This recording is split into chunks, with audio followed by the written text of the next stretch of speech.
कहानी शुरू होती है साल 1928 में। इंडिया के कराकोरम पहाड़ों में एक आदमी अकेले कैंपिंग कर रहा होता है।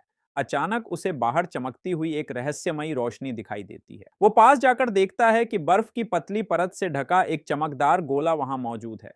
आदमी उसे छूने की कोशिश करता है, लेकिन तेज रोशनी फूटती है और वो बेहोश होकर गिर पड़ता है। जब उसे होश आता है, गोला गायब होता है और उसके शरीर पर एक अजीब सा निशान उभर आता है।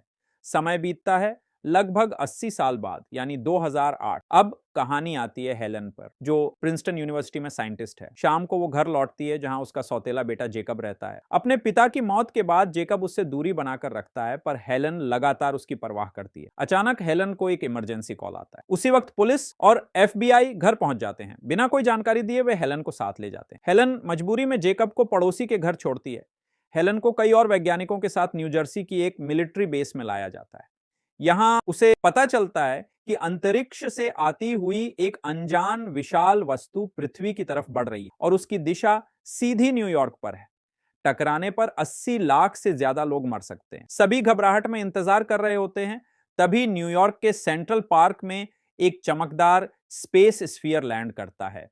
रोशनी से भरी वो वस्तु खुलती है और उसमें से एक एलियन बाहर आता है। साइंटिस्ट सतर्क होकर पास जाते हैं, पर अचानक गोली चल जाती है और एलियन घायल होकर गिर जाता है। उसी स्फीयर से एक विशालकाय रोबोट भी बाहर आता है, इतना शक्तिशाली कि पल में पूरा एरिया उसकी पकड़ में आ जाता है।